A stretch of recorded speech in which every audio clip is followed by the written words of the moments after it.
Principles for Success, an ultra mini-series adventure in 30 minutes and in 8 episodes. Episode 4, The Abyss. We progress forward until we encounter setbacks. Whether or not we get out of them and continue forward or spiral downward depends on whether or not we're willing to face the failure objectively and make the right decisions to turn the loop upward again. Something terrible happened to me in 1982 when I bet everything on a depression that never came. The period between 1979 and 1982 was one of extreme turbulence for the global economy, the markets, and for me. And I believed that the U.S. economy, with the world economy tied to it, was headed toward a catastrophe. This view was extremely controversial. I wanted the great upside and very publicly took a big risk and was wrong, dead wrong. After a delay, the stock market began a big bull market that lasted 18 years, and the U.S. economy enjoyed the greatest growth period in its history. This experience was like a blow to my head with a baseball bat. I had to cut my losses so that my company, Bridgewater, was left with one employee.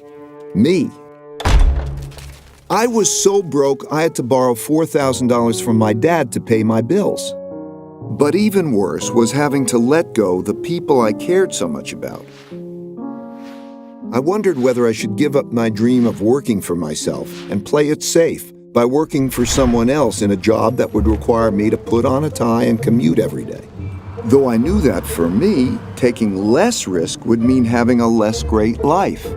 Being so wrong, and especially being so publicly wrong, was painfully humbling.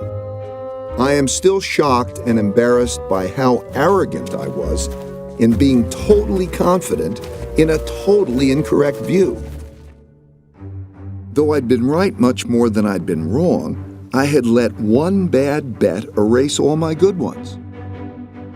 I thought very hard about the relationship between risk and reward and how to manage them.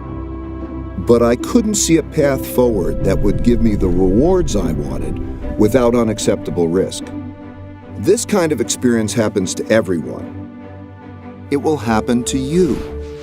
You will lose something or someone you think you can't live without, or you will suffer a terrible illness or injury, or your career will fall apart before your eyes. You might think that your life is ruined and that there's no way to go forward. But it will pass. I assure you that there is always a best path forward, and you probably just don't see it yet. You just have to reflect well to find it. You have to embrace your reality. In episode 5, I'll show you how this realization drove me to wonder how reality works and how to best deal with it.